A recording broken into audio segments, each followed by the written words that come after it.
Bonjour à tous et merci de venir nous accompagner pendant cette heure où on va tenter d'une part de parler d'un sacrilège muséologique qui est l'accès tactile à l'œuvre sculptée. Et au-delà de ce sacrilège, j'espère que progressivement on va pouvoir entamer un certain débat pour faire en sorte qu'il existe une certaine permissivité finalement pour atteindre ces objets qui peuvent être d'ordre technique, scientifique ou encore ethnographique et bien sûr artistique.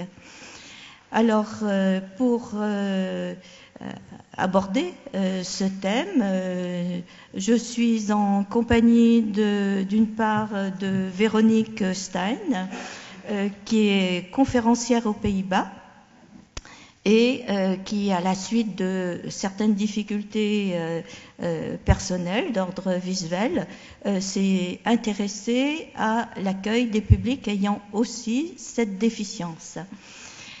Et je suis également accompagnée de Cyril Gouillette, qui est en charge du service éducation et formation au Louvre, et avec lequel nous avons eu une certaine aventure en termes d'approche tactile à travers la galerie tactile et autres dispositifs. Et puis Philippe Pelletier, qui est conservateur au musée du Quai Branly, conservateur des collections de l'Insulinde et de l'Océanie, avec lequel nous avons eu aussi un certain parcours à travers notamment l'élaboration du programme de la rivière. Alors avant de laisser la parole à mes compagnons, je vais peut-être tout simplement évoquer pourquoi le sens tactile et en quoi l'approche du toucher permet-elle d'avoir une relation à la fois signifiante mais aussi sensible par rapport à la découverte des œuvres ou des objets.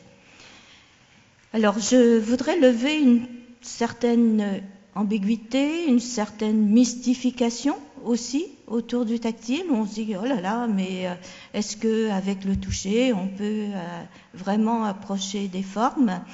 Qu'est-ce que le toucher peut permettre en termes de construction de l'image mentale ? Eh bien, il se trouve que le toucher déjà, il y a un certain temps, au moment où les philosophes sensualistes se sont préoccupés de différents canaux perceptifs à la fin du XVIIe et tout au long du XVIIIe. Il s'est trouvé que déjà certains, à partir de différentes observations très fines, ont pu décrire le mode d'appropriation des formes par le toucher. Et en particulier Diderot, Denis Diderot, a des passages particulièrement pertinents dans la lettre sur les aveugles à propos de ceux qui voient, à l'usage, pardon, de ceux qui voient, qu'il a publié en 1749. Diderot dit « Comment un aveugle-né se forme-t-il des idées, des figures ? Je crois que les mouvements de son corps, l'existence de sa main en plusieurs lieux, la sensation non interrompue d'un corps qui passe entre ses doigts, lui laissent la notion de direction. S'il les glisse le long d'un fil bien tendu, il prend l'idée d'une ligne droite. S'il suit la courbure d'un fil, il prend celle d'une ligne courbe. Plus généralement, il a, par des expériences réitérées du toucher, la mémoire de sensations éprouvées en différents points. Il est maître de combiner ces sensations ou points et d'en former des figures. » Diderot a pratiquement tout dit, ce qui est absolument fantastique. Évidemment, depuis, les scientifiques, à la fois psychologues comportementaux comme les neuroscientifiques, ont produit différentes recherches, investigations, et ils ont déterminé que la vision et le toucher avaient une amodalité, c'est-à-dire que il y a une unité d'information qui se crée à travers ces deux perceptions. Alors, évidemment, il y a quelques différences, mais comment cela est-il possible? Eh bien, tout simplement parce que il y a par rapport au toucher différents aspects, toucher qu'on appelle extéroceptif, qui concerne toute la peau. Et je vous signale que la peau, elle existe depuis la racine de vos cheveux jusqu'à la plante de vos pieds. Et d'autre part, il y a ce qu'on appelle le toucher proprioceptif, c'est-à-dire tout ce qui est ressenti à travers les muscles, les articulations, les tendons, etc. Et l'ensemble de ces parties du corps sont constellées de quantités de récepteurs très variés, il y en a vraiment un très grand nombre, et c'est les réponses de tous ces récepteurs filent vers le cerveau dans un lieu très particulier qui s'appelle le colliculus supérieur. Et il se trouve que cette partie du cerveau est la zone de transition de différentes voies perceptives, à la fois auditives, visuelles et tactiles. Et justement, c'est dans cette partie du cerveau que se fait l'analyse, à la fois l'analyse des formes, l'analyse des tailles, l'analyse des directions et l'analyse de la localisation des objets.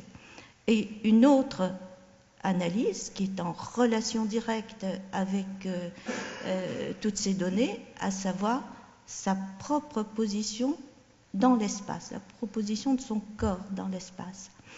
Donc, c'est pourquoi il y a cette relation similaire que l'on peut même qualifier de redondante par rapport à l'approche tactile et visuelle. Et il y a des recherches tout à fait intéressantes qui indiquent que cette relation tactile et visuelle se crée très très vite chez le petit enfant. Dès l'âge de 2 mois, on observe cette relation de manière très précise. Et il y a notamment actuellement un petit atelier qui est proposé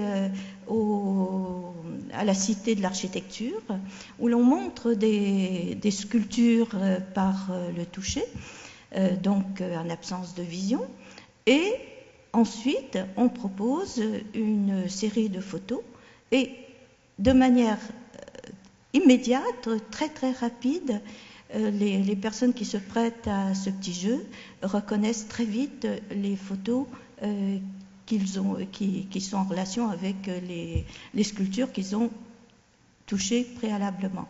Voilà.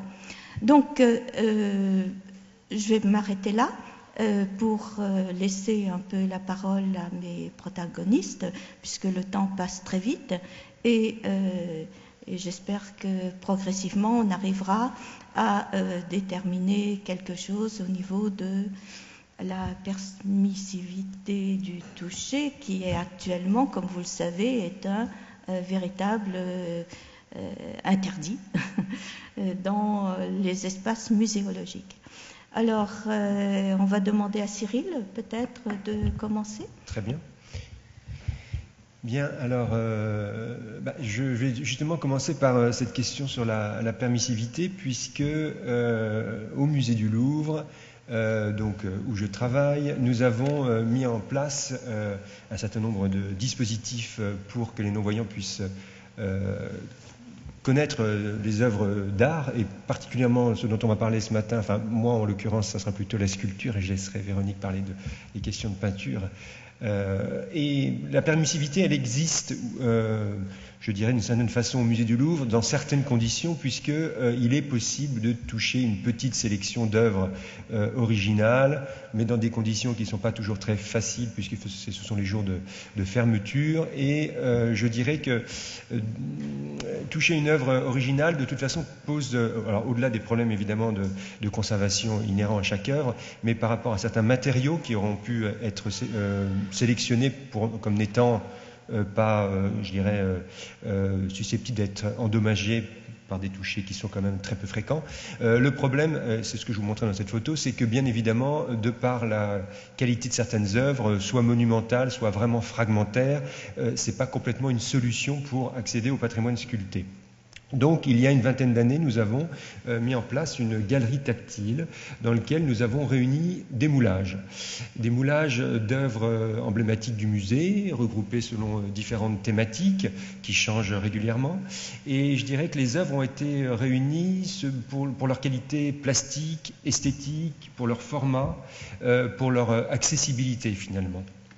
Donc, ces œuvres qu'on va retrouver dans une galerie, je dirais, ramassée, rassemblée, permet ainsi d'avoir un accès qui va être favorisé. Alors, non, ça d'accord. Un accès plus simple parce que tout l'espace est aménagé pour que la personne puisse y être autonome. Donc, on va travailler à la fois des contrastes visuels puisque on va considérer bien évidemment les publics malvoyants. On va considérer des contrastes tactiles, aussi bien en termes ergonomiques, de bandes podotactiles, etc., et de rampes d'accès, en jouant sur des matériaux, en jouant sur des températures, entre le bois, la résine, etc.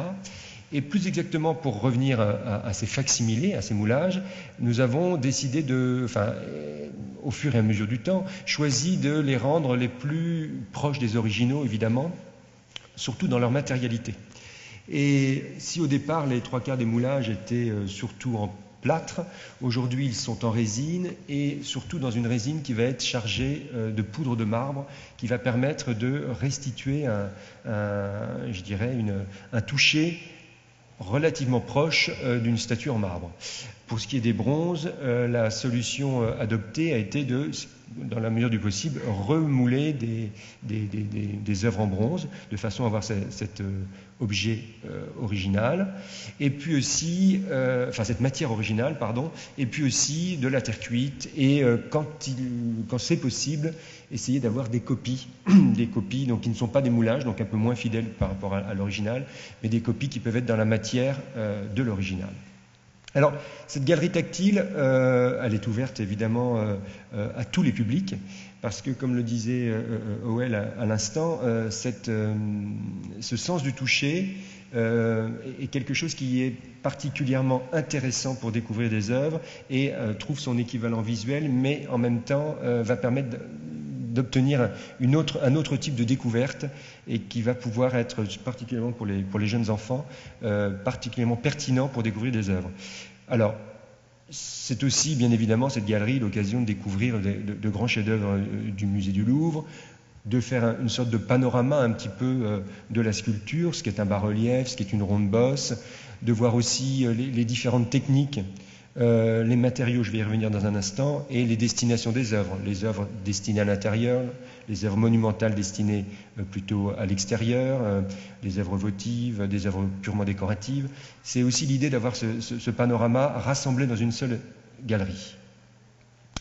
La matière originale, donc je le disais à l'instant, elle peut être, grâce à certaines œuvres que nous avons en réserve, soit des copies, soit, une fois de plus, des moulages que nous faisons dans la matière de l'original, peuvent être donc en bronze ou en terre cuite.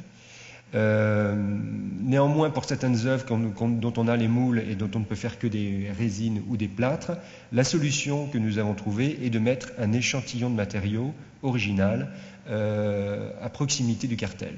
Ce qui fait qu'il y a toujours ce rapport possible à la matière.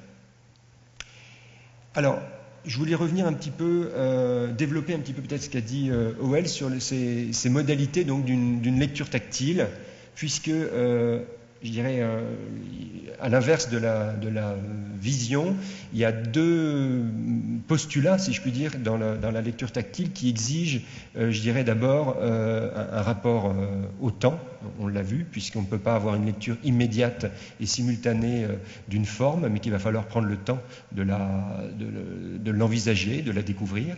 Et puis aussi ce rapport qui est, je dirais, dans la proximité.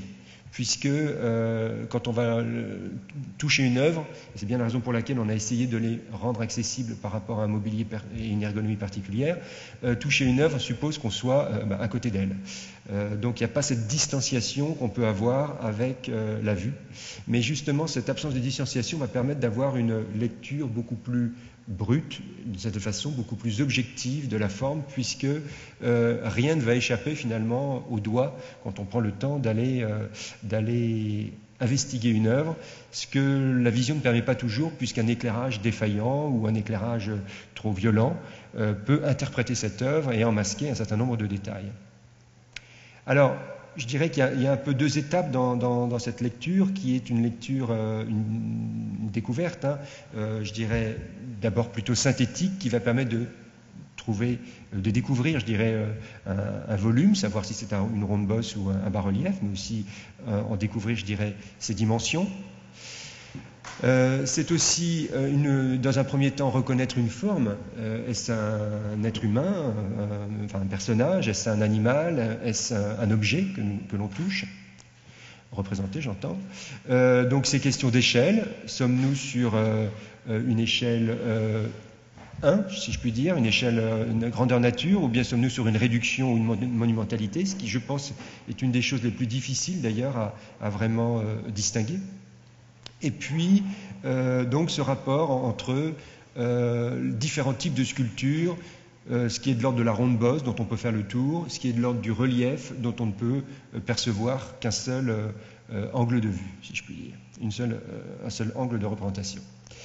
Dans un deuxième temps, c'est plutôt une lecture, une fois que tout ceci est je dirais, acquis, ce volume est à peu près défini, il va y avoir une lecture plus fine, plus peut-être digitale, qui va permettre comment dirais-je, de distinguer les détails et d'aller vraiment vers une lecture approfondie. Et c'est là aussi que cette question de matérialité de l'œuvre va prendre tout son sens, puisque on va peut-être aller jusqu'à reconnaître des styles différents, mais on va surtout aller jusqu'à chercher des détails qui sont des détails de l'ordre de la matière. C'est-à-dire qu'un certain nombre de sculptures, par exemple avec un personnage dans un contexte plus ou moins paysager, va nous proposer la chair, je dirais, à toucher, le corps, qui est relativement facile d'interprétation quand on fait le passage je dirais, de sa propre peau à celle, donc, à la fermeté, je dirais, des muscles représentés sur une sculpture, une cage thoracique, etc., des biceps. Bien. La morphologie, voilà. Donc, d'une certaine façon, des reliefs anatomiques dont on va réussir à trouver assez facilement la correspondance. En revanche, les choses, si je puis dire, se gâtent dès lors qu'on va vouloir toucher, on va rencontrer, plus exactement, une chevelure. Puisque entre la chevelure sculptée en marbre, par exemple, et la chevelure dans laquelle on va enfoncer ses cheveux dans une chevelure réelle, évidemment, il y a tout de suite une grande différence. Et cette différence, je dirais, on la comprend relativement vite, puisque elle est placée là où on s'attend à trouver la chevelure, c'est-à-dire au sommet du front, donc au sommet de la tête.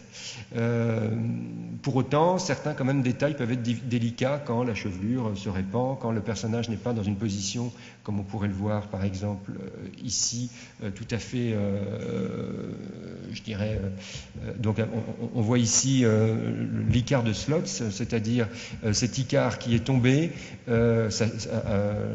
sur un rocher. Et on va tourner autour et voir un petit peu les différents éléments qui sont représentés.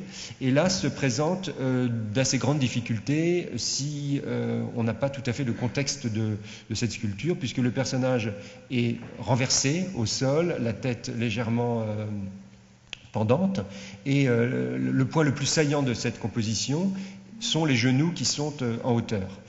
Ce personnage a un certain nombre d'attributs qu'il est difficile de retrouver uniquement tactilement. Par exemple, je pense aux plumes.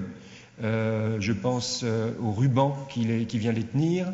Quand la roche, à l'inverse, peut sembler quelque chose d'assez évident et très proche de la matière originale, du marbre, les plumes, au contraire, qui sont normalement soyeuses, duveteuses, etc., commencent à poser un problème. Mais je dirais, dès lors qu'on a une connaissance de cette iconographie, on s'attend à trouver des ailes à un moment ou à un autre, puisque donc les ailes d'Icare, comme chacun sait, sont la cause de sa chute, puisqu'il s'est approché trop près du soleil. Si on tourne autour de ces sculptures, de cette sculpture, en revanche, il y a une chose qui est particulièrement étonnante pour le coup et qui est une vraie gageure par rapport à ce que peut représenter un sculpteur, c'est une vague donc de l'eau avec de l'écume, et je le montre sur cet angle de vue ici, cette vague qui vient lécher, si je puis dire, ou se projeter contre un rocher, et qui est certainement une des choses qui semblerait la plus improbable, je dirais, à sculpter, puisque par définition, en termes de matière solide, on est dans du liquide qui doit devenir solide pour la représentation. Alors je dirais que si l'œil arrive assez facilement, et pas toujours d'ailleurs, à distinguer, pas dans un premier temps je dirais, à distinguer et à reconnaître cette forme, il est évident que c'est probablement ce qu'il y a de plus compliqué à ne comprendre que par le toucher. Je veux pour un autre exemple aussi choisir cette sculpture de Jean de Bologne, qui est donc un mercure qui s'envole dans les airs. Et ce mercure, lui aussi, peut sembler complètement, je dirais, aberrant ou disons difficile à toucher, en ce sens qu'il repose sur un socle qui est en fait une tête, la tête du dieu Éole, qui le propulse par son souffle. Et le souffle est ici figuré, est ici représenté, ce qui fait que là aussi on passe d'un état, je dirais, gazeux à un état solide, et ça suppose quand même de faire un transfert mental et d'imaginer que cette matière puisse, parce qu'on ne sait pas après tout à quoi ressemble l'air et comment on pourrait le matérialiser, et donc là le sculpteur a fait un choix qu'il va falloir, quand on le touche, expliciter et pour le comprendre. D'autant qu'ici, il y avait un effet visuel qui était... alors, cette œuvre était par ailleurs fut un certain temps à Fontainebleau, et il y avait un effet visuel puisque cette œuvre était au centre d'un bassin et le souffle est percé de trous, et par lequel se propulsaient des jets d'eau. Ce qui fait que l'air était à la fois matérialisé par cette petite pièce cette petite base de bronze, mais était aussi matérialisé par de l'eau et par ces jets d'eau qui donnaient cette impression que Mercure allait s'envoler. Voilà, donc ce sur quoi je voulais intervenir dans ce court laps de temps, c'était de montrer comment, au fond, cette sculpture pouvait être tout à fait appréhendée par le toucher, mais qu'elle posait par moments quelques problèmes, je dirais, d'interprétation,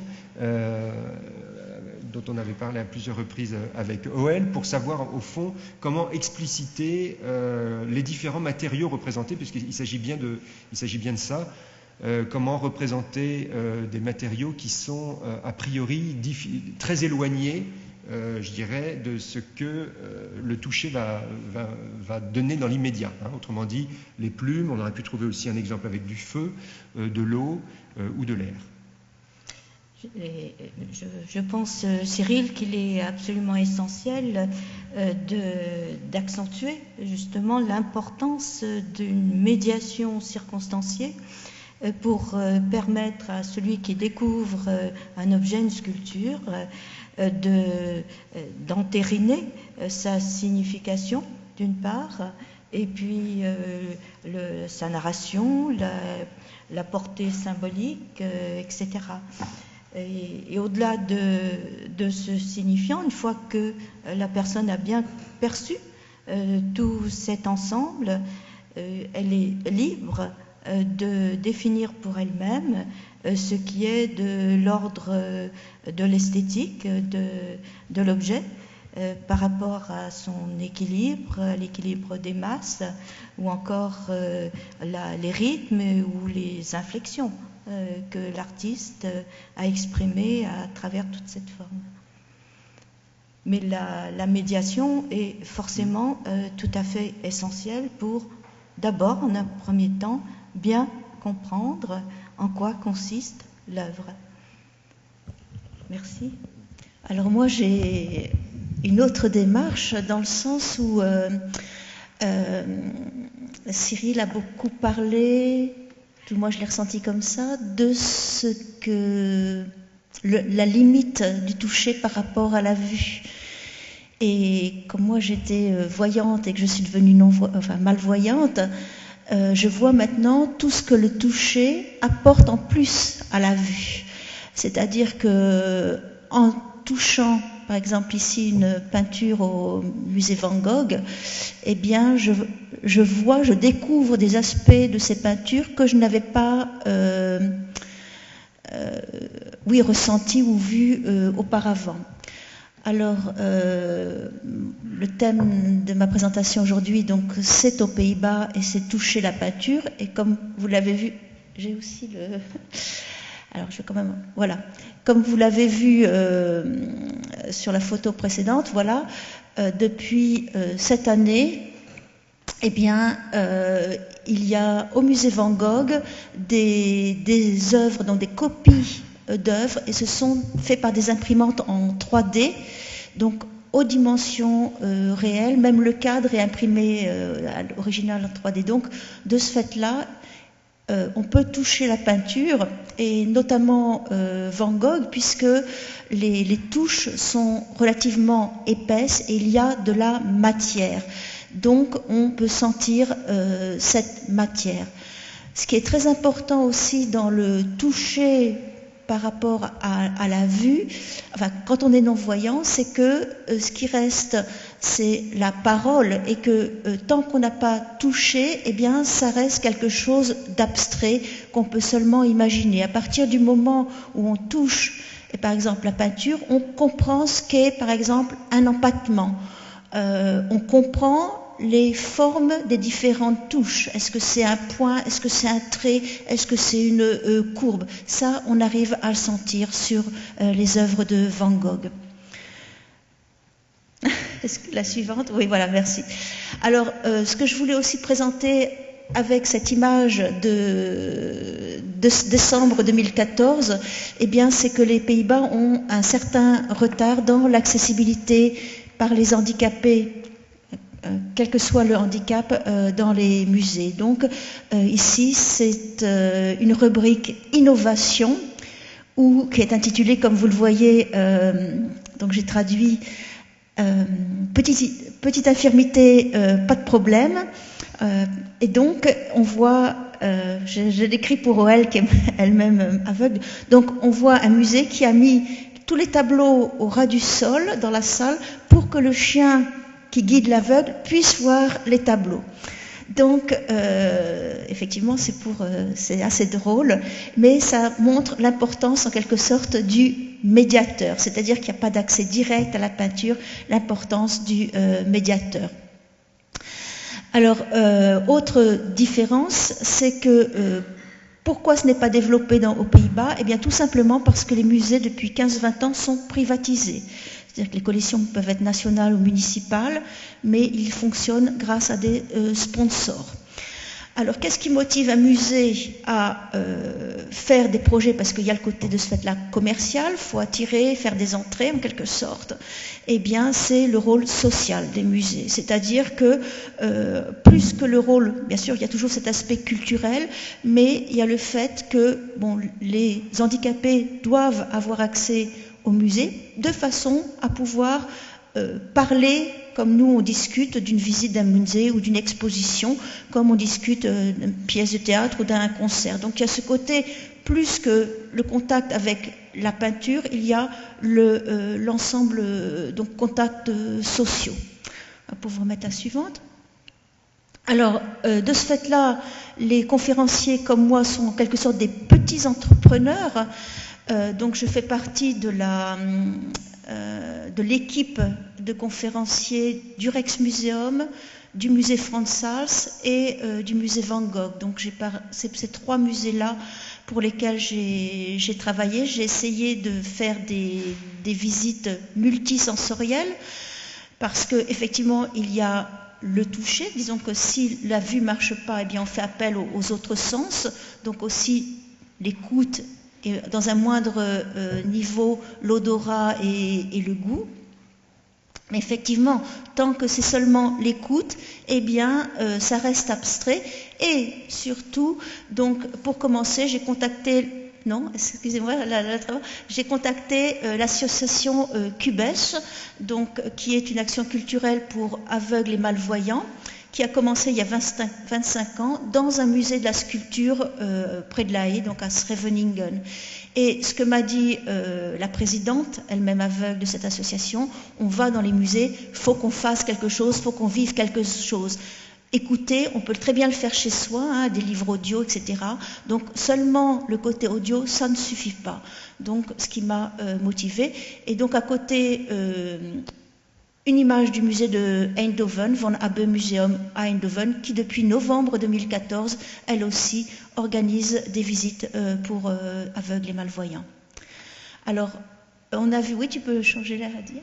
On a vu précédemment le musée Van Gogh qui, elle, a des copies 3D faites par Fuji, hein, donc l'entreprise. On a essayé au Rijksmuseum cette œuvre de Rembrandt, La fiancée juive, qui a été faite en copie 3D par l'université de Delft. Or, cette œuvre du XVIIe siècle a été réentoilée, ce qui a appuyé les touches, et donc il y a beaucoup moins de relief que ce qu'on pouvait attendre. Et de ce fait-là, le Rijksmuseum n'a pas décidé de faire un accès au public malvoyant. Alors moi, je trouve ça un petit peu dommage, et ça, c'est on voit la différence entre un voyant et un malvoyant, c'est-à-dire que pour un voyant, qui aussi probablement ont le toucher, la sensibilité des mains beaucoup moins développée, ben pour eux, ça n'est pas assez d'informations. Alors que pour un malvoyant ou un aveugle, eh bien déjà c'est toucher quelque chose de concret, donc une toile avec une matière, avoir l'idée des dimensions et un peu de la composition avec les quelques touches qu'on arrive à sentir. Et puis l'autre, au musée Frans Hals, donc c'est une œuvre d'une restauratrice, hein, c'est son diplôme, et on voit donc les différentes étapes de la réalisation de la peinture. Alors, les autres, donc comme on ne peut pas toucher la fiancée juive, le Rijksmuseum a des petits, tout petits, ça fait 10 par 10, même pas 15 par 15, des tout petits carrés de peinture donc en toilé, et ça permet d'aborder la matière justement de la peinture, c'est-à-dire une toile et puis des pigments broyés. Alors les deux, le troisième, l'huile, c'est moi qui l'ai ajouté, mais voilà, je me base sur des visites faites pour les enfants. Et au Rijksmuseum, on a un grand panier, et dans lequel on sort des choses pour les enfants, et entre autres, donc pour leur faire comprendre comment est faite la peinture, il y a la toile peinte, donc le cadre, la toile peinte, et puis vous avez à côté les pigments, c'est-à-dire qu'au XVIIe siècle, eh bien, les peintres fabriquaient eux-mêmes la peinture, donc vous avez une cochenille, une lapis lazuli ou un morceau d'argile, et puis on fabrique avec ça, donc dans les 3 petits tubes, de la poussière comme de la farine, hein, de la poudre de lapis lazuli, de la poudre de cochenille pour le rouge, et de l'ocre avec l'argile. Pour la suivante. Alors, on connaît cette façon de travailler, et donc là, c'est une gravure du Rijksmuseum où vous voyez d'un côté qui est à droite. Hein. À droite, vous voyez comment on prépare la peinture, et puis vous voyez le chevalet avec la toile tendue. Alors ça aussi, on peut voir la photo suivante, eh bien ça peut se concrétiser au musée Rembrandt, toujours à Amsterdam, la maison de Rembrandt à Amsterdam, où on a recréé, quand Rembrandt a fait faillite, il y a eu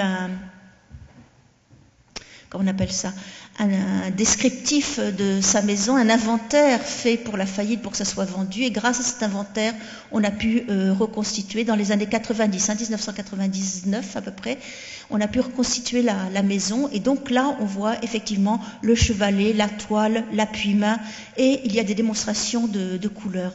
Alors comme le montre la petite coupe, c'est-à-dire que quand on a une toile de lin tendue, eh bien la toile peut absorber la peinture à l'huile, donc il faut mettre un enduit, il faut qu'il y ait dans les tons rouges. Pourquoi rouge? Parce que ce sont l'ocre rouge et les pigments les meilleurs marchés en quelque sorte, et puis on fait une teinte grise. Alors tout ça pour rendre la toile aussi parfaitement lisse.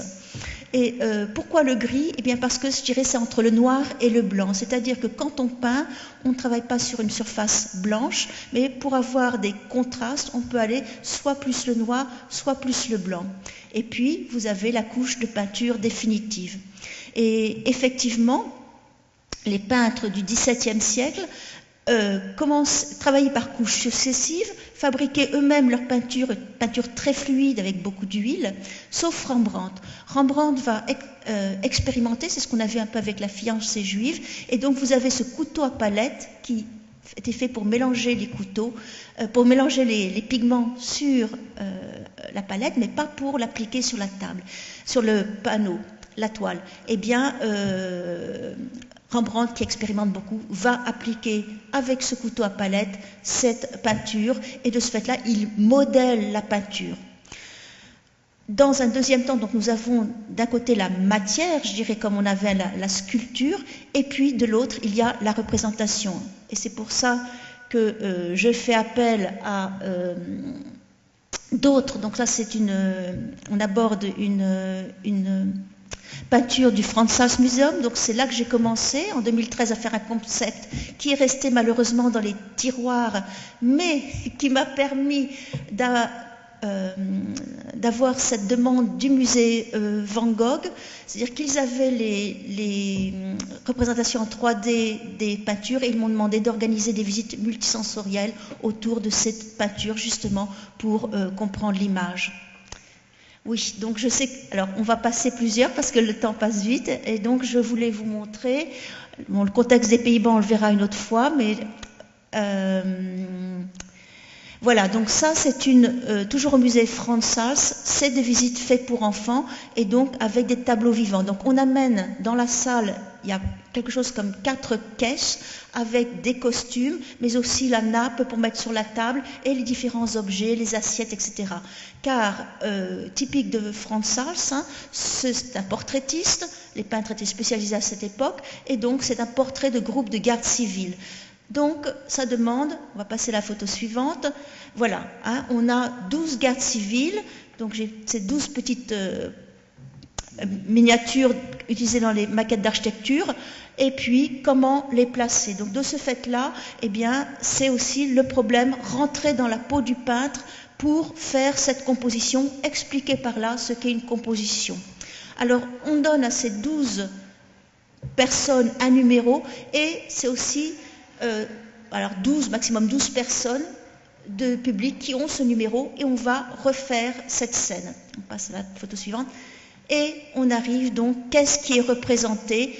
Eh bien, grâce à des images tactiles, grâce à des éléments. Donc il y a cette fraise qui est au musée, mais qui est là aussi un costume réalisé par une costumière au XXe siècle, donc ça permet de toucher. Aussi la manchette du même costume, et le verre qu'on appelle un Berkmeyer qui est refait actuellement, qu'on trouve en boutique. Et puis vous avez le problème effectivement du toucher à main nue ou avec des gants. Et donc vous l'avez peut-être vu dans la présentation de l'œuvre du restaurateur, eh bien on touchait avec des gants. Donc quand c'est des œuvres originales, se pose le problème donc de toucher à main nue. Et c'est vrai que c'est pas du tout, hein, qu'est-ce qu'on sent quand on touche avec des gants? On sent les gants. Donc on peut sentir la forme, les dimensions, des choses comme ça, mais on sent les gants. Donc je me bats moi aussi pour qu'on puisse toucher avec les mains nues. Je crois que je vais terminer comme ça. Merci Véronique. Lorsque on m'impose de toucher des sculptures notamment ou des objets avec des gants, j'ai toujours une envie absolument irrépressible de suggérer que l'on oblige les visiteurs voyants à regarder les peintures avec des lunettes fumées. Voilà, c'est vrai. Par exemple. Philippe Pelletier voulait bien nous raconter ce qui se passe au Quai Branly. Oui, ce qui s'est passé avec vous. Quand on a organisé le musée, effectivement, on a à un moment donné, dans le projet architectural, vu un chemin au milieu du musée qui avait été conçu par Jean Nouvel. Un chemin sur lequel, qui était une espèce de banquette très très haute, de petits murets, sur lequel on a décidé de faire un certain nombre d'installations plus particulièrement destinées aux non-voyants. Et je dis plus particulièrement destinées aux non-voyants parce qu'on l'avait conçu dès le départ aussi pour être fait pour les deux publics. Alors, je n'ai pas de photo à vous montrer de ça, parce que quand j'ai dit à OL, il faut que je fasse un PowerPoint, OL, au téléphone, m'a dit non, vous ne faites pas de PowerPoint, comme ça, les gens qui voient ne verront rien, et ils seront comme moi, et ce sera juste sur la description. Alors, elle m'a encore mis un challenge en plus. Ces banquettes avaient une particularité, c'est qu'elles étaient recouvertes de cuir, ça c'est Jean Nouvel qui le voulait, et que donc nous on a dû se glisser dans cette surface de cuir et travailler en fait à partir du cuir. Alors, c'est là où c'est devenu assez intéressant, parce qu'il y avait toute une réflexion effectivement sur à la fois sur la matière, mais aussi une espèce d'unité de matière qui était faite. Et puis, évidemment, quand on a commencé à réfléchir là-dessus, c'est qu'est-ce qu'on pouvait faire là-dedans. Alors, l'une des premières choses qu'on m'avait dit, et ça c'était une demande de Germain Viette, qui était le directeur du projet muséographique, Germain m'avait dit Philippe, je ne veux pas d'œuvre. Je ne veux pas montrer d'œuvre. C'est pas le sujet, c'est pas le lieu. Les œuvres, elles sont ailleurs, mais elles sont pas là. Et donc, ce qu'on a imaginé, comme on avait trois parties, c'était de diviser cet espace en trois espaces.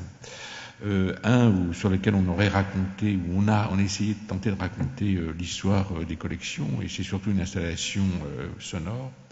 Un deuxième espace sur lequel on a essayé de montrer ou d'expliquer ce que c'était que des espaces réels, tels que les gens les vivent, comment les gens les conçoivent. On a beaucoup d'espaces de la ville, d'espaces d'architecture. Et un troisième espace dans lequel on a essayé de montrer comment certaines populations imaginaient l'espace de l'au-delà. Qu'est-ce que c'est que comment on imagine ce qu'est le monde des morts ou le monde des âmes ou le voyage des âmes. Et on a par exemple une installation autour d'un voyage chamanique de Sibérie, mais il y en a d'autres aussi, je n'ai pas trop le temps de les développer ici. Donc, ce qui était un espèce de challenge pour moi, d'abord c'était de trouver des documents, parce qu'on voulait néanmoins avoir des documents qui étaient le plus près de la réalité ethnographique, soit produits par les gens, soit par exemple, c'est des plans d'architecture de maisons, ça c'est assez simple. On a plusieurs types de maisons, comment les gens organisent leur espace de vie. Mais pour le reste, et surtout sur les projets imaginaires, on a essayé de trouver des documents d'origine. En fait, c'est compliqué parce que on est tout de suite limité à ça, parce que ça n'existe pas beaucoup. Les gens parlent de l'art imaginaire, mais des espaces imaginaires, mais ne l'ont pas vraiment réalisé.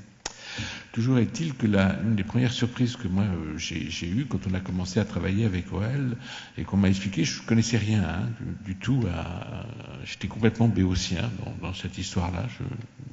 J'avais été désigné un peu comme ça presque, non, ça m'intéressait, mais un peu par fonction.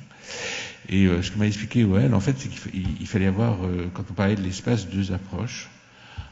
Que quelqu'un qui sent un relief doit avoir d'abord un espace global, concevoir l'espace complètement dans la globalité, et puis ensuite donc rentrer à l'intérieur de cet espace-là. Et donc on a fait tout un travail qui a été tout à fait fascinant pour moi en tout cas, et je pense pour tous les gens qui ont travaillé sur ce projet, de réinterprétation des documents que l'on avait, de simplification de ces documents, et d'arriver seulement à un certain nombre de points très précis qu'on voulait expliquer. Au fond, c'est presque comme quand on écrit un texte, en fait. Hein. On a des idées très compliquées dans la tête, on essaie de les organiser, puis au bout d'un moment, on s'aperçoit qu'on a trop d'idées, donc il faut simplifier les choses et pour les rendre beaucoup plus claires. Alors c'est ce qu'on a essayé de faire. Et aussi en jouant effectivement sur les matériaux.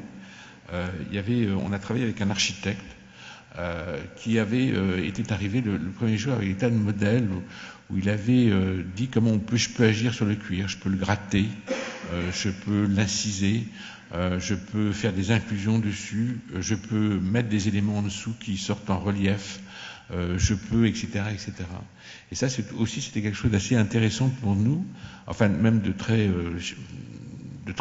passionnant, c'est-à-dire de pouvoir indiquer aux gens qui sont donc sur des choses une fois de plus assez abstraites, hein, qui sont plus de l'ordre du plan, du schéma qu'on a fait, indiquer au fond, quand on changeait de matériaux, le changement de sens que l'on pouvait avoir aussi vis-à-vis de ces matériaux. Hein. Je crois que c'est ce qu'on a essayé de faire.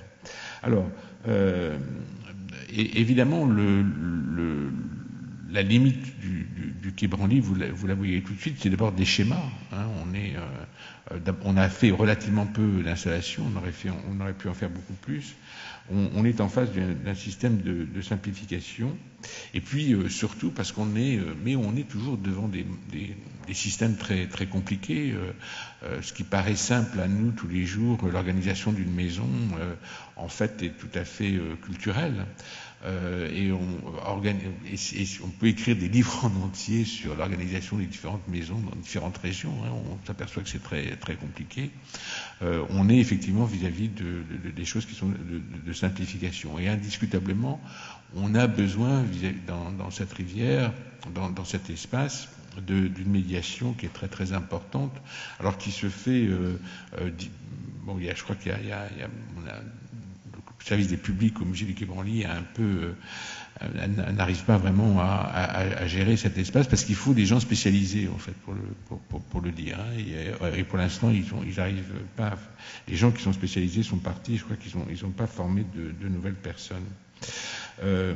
Et puis le grand reproche, alors là je peux le dire évidemment, le grand reproche qui nous a été fait quand on a ouvert si j'ai bon souvenir, c'est que certaines personnes où on a fait tester justement un jour tous ces reliefs, les gens nous ont dit mais nous ce qu'on veut voir c'est les œuvres.